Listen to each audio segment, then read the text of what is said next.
Bé, companys, continuo explicant el disseny factorial entre, d'acord? Farem un altre exemple. Aquest exemple, si veieu, en la base de dades. Imagineu-se que està parlant, tinc una variable independent que és intensitat, una altra variable color i una altra variable rendiment. Imagineu-se el cas que es tracta d'estudiar en uns apunts. En uns apunts per atraure el millor rendiment possible. Llavors jo creo un grup de persones que van a tindre els apunts en una intensitat de llum lumínica molt alta i un altre grup en una intensitat lumínica baixa, alta intensitat i baixa intensitat. I dins de cada grup d'intensitat vaig a fer 3 grups. En un grup tindran el color 1, un altre el color 2 i un altre el color 3. Així perquè recordem, més o menys, serà intensitat baixa, 2, intensitat alta. En el color tenim 1, el blanc, que seran en lletra blanca, un poc complicat, però bueno, blanca, en color blau o en color roig. D'acord? Jo vull veure si la intensitat de la llum afecta el rendiment, si el color de la llum el color de la llum no, el color de l'escrit afecta el rendiment. I vull veure si la interacció afecta el rendiment. Per tant, com es tracta d'un disseny factorial entre 2x3, tinc 6 condicions experimentals. 6 persones en cada... 6 grups de persones distintes. Anem allà. Analizar, modelo lineal general univariado. I així la variable dependent és el rendiment i els factors, la intensitat i el color. Els gràfics, anem a fer un gràfic per a l'efecte principal d'intensitat, un altre gràfic per a l'efecte principal de color i un altre gràfic per a el color. Jo vaig a veure la modificació dels colors, intensitat i color. Continuem. Ara, post-hoc són les proves a posteriori per a la intensitat i per a el color. La intensitat no faria falta perquè sabent si mos és significativa la intensitat, sabent quina mitja és major, doncs ja no fa falta, no té ningú sentit fer proves a posteriori. Les a posteriori es fan per a distingir 1 de 3, 1 de 2 i 2 de 3, és a dir, quan hi ha més de 2 nivells. D'acord? Però bueno, jo vos ho poso allí, perquè algú digui, per què no la intensitat i no sé què? Continuar. I així on diu opcions, jo sí que vaig a fer el mateix. Així el que faig, proves de Bonferroni per la intensitat i pel color, que tampoc fa falta perquè ja ho sabem a través de les proves post-hoc, però perquè veieu els resultats de Bonferroni i els de Tukey són semblants, comparar efectos principals i així la prova de Bonferroni. D'acord? Això va a indicar-nos, el que va fer així és veure les diferències dels efectes simples, sobretot en el cas de la interacció. Estadísticos descriptivos, tamaños del efecto, potencia y pruebas de homogeneidad. Y continuar. Hasta así ya estaría. Però per a detectar els efectes simples, l'SPS no ho fa automàticament. La forma de fer-ho és podríem fer comparacions a través de proves T o a través d'altres proves, però jo crec que la millor forma i la més còmoda i ens ho dona tot de colp és a través de la sintaxis. Jo quan tinc això dic pegar. Dins de pegar veig que compara la intensitat, compara el color, però així no en compara. Jo vaig a dir que el que vull que compare és el color. Hem de fer la comparació pel color. Copiar, jo així apegue i així dins, així vaig a posar color. Per comparar-me per colors. L'objecte de comparació, és a dir, en l'eix de les abscisses estarà la intensitat i el color serà l'objecte de comparació. I ja ho tinc. Dic, ho he seleccionat i dic arreando.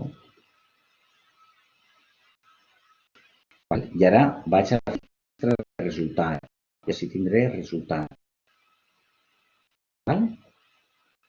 Como os diu, ya digo, las pruebas post-hoc no se realizan para la intensidad. Claro, es que és de tontos. Si té dos nivells, no van a fer post-hoc. És com, jo què sé, si tens parella, doncs te'n vas en la teva parella al cine. No te'n vas en... Bueno, a lo que anàvem. Tinguem intensitat 2 nivells, color 3 nivells. Ara, així dins, veiem les mitjanes dins anidades, aniuades, que es diuen també. El disc de baixa intensitat i el color blanc, la mitjana de rendiment 24, disc de baixa color blau 26, disc de baixa color roig, està clar? Veiem així les mitjanes, era la baixa intensitat dels colors i dins de l'alta intensitat les mitjanes eren els colors blanc, blau i roig. D'acord? Bueno, així ens apareix l'efecte de l'event, la prova de l'event, que ens diu que són significatives. Que són psicollons, estic ja marejat, estic ja cansat. Que ens diu que les variances són igual, és a dir, que es compleix la homosedasticitat. I ara si tinguem directament la nova. La nova, la primera línia, modelo corregido, no és lleig, intersecció tampoc, vosaltres ara no us fixeu, però sí que vegem intensitat. L'efecte de la intensitat és significatiu. Simplement ho heu de saber. En aquest cas és F 1,18, un valor de 109 i una P de 0,0. Això és l'efecte principal de la intensitat. L'efecte principal del color, tenim l'efecte principal F 2,18, 9, que també és significatiu, però no entrem en detalls. Sobretot m'interessa l'efecte de la intensitat pel color, la interacció. I veig que és significativa. I el que me'n vaig directe a la interacció, primer n'hi ha que interpretar sempre la interacció. Anem a la interacció. Això és l'efecte principal, que ho veurem ara després, l'1, el 2, l'altre efecte principal de l'altra variable independent, i el 3, la interacció. Com han dit que ens compare pel color, doncs així ens diu les estimacions. Quan la intensitat és baixa, els colors, és la mitjana que té els colors. I ara sí, les comparacions, esteu veient, esteu seguint-me, no? Baixa, entre blanc i blau, on convé que n'hi ha diferències significatives, doncs jo vinc per ací i no n'hi ha. Quan la intensitat és baixa, els apunts que em donen per estudiar igual dona que siguin blancs que blau. No n'hi ha diferències sobre el rendiment. Entre blanc i blau, quan la intensitat és baixa, tampoc n'hi ha diferències. Entre blau i blanc, tampoc. Entre blau i roig, tampoc. Entre roig i blanc, veieu així, no? No n'hi ha diferències significatives. Quan la intensitat és baixa, entre els colors no n'hi ha diferències significatives. I quan la intensitat és alta, entre blanc i blau n'hi ha diferències significatives? No. Entre blanc i roig, ostres, així ja ve, sí que n'hi ha diferències. Què és millor, el blanc o el roig? Apunteu. És millor el blanc o el roig quan la intensitat és alta?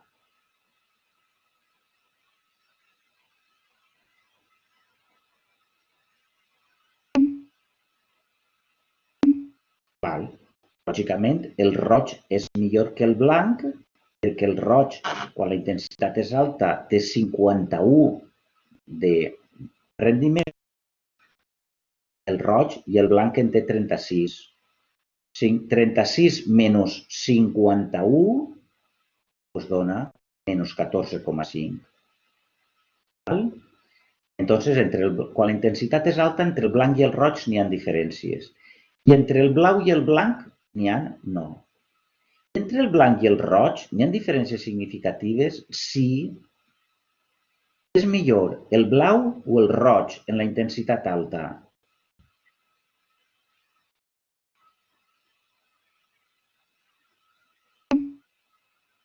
Doncs veiem que el roig és millor que el blau en intensitat alta.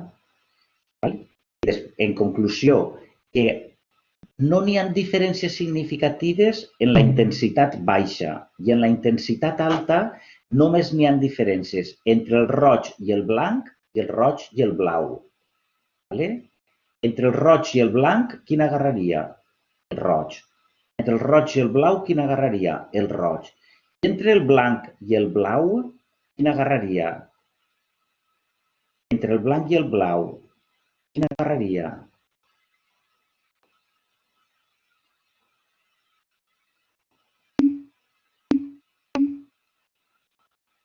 Escrivim algú. Entre el blanc i el blau, quin agarraria? ¿Alguna chica lista? Molt bé, Paula, Paula. No hay diferencias, da igual el que cogiera, dona igual el que agarrara. Entre el roig i el blanc sí que n'hi ha diferències significatives, entre el roig i el blau també, però entre el blanc i el blau, quan la intensitat és alta, home, el blau és més alta, la mitja més alta que el blanc, però no són diferències significatives, per tant, em donaria igual. Això, de forma que en el gràfic, així tinc el gràfic, quan la intensitat, quan la intensitat és alta, quan la intensitat és baixa, no n'hi ha diferències significatives entre ells.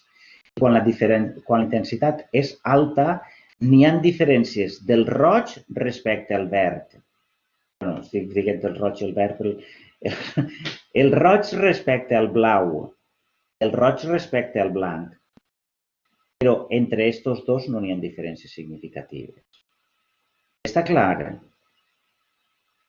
Bueno, doncs ja està.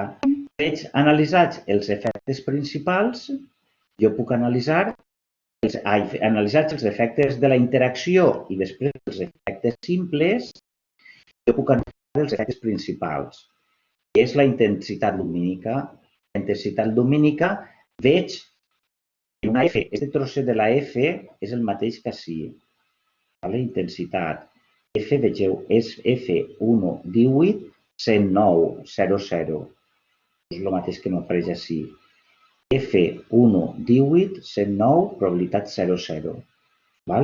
Puc dir que en la intensitat sí que n'hi ha diferències significatives. Es veu millor, vegeu així en les mitjanes, quan la intensitat és alta, n'hi ha un rendiment més alt i significatiu respecte a la intensitat baixa. D'acord?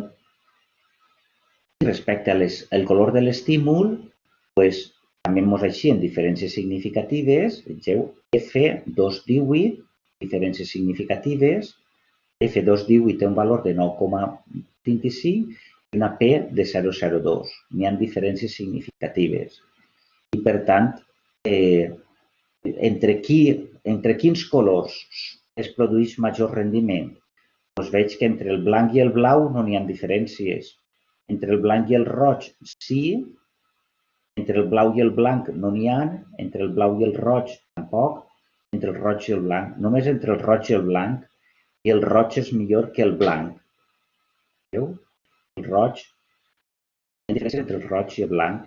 El roig és millor que el blanc en 39 de rendiment respecte a 30. I vist de modo gràfic, així hi ha diferències entre el roig respecte al blau, el roig respecte al blanc. M'explique? Però entre el blau i el blanc no n'hi ha diferències significatives. I així, compte comptat, ja s'ha acabat. Bueno, ara feu-me preguntes i si no demà li farem una altra passeta.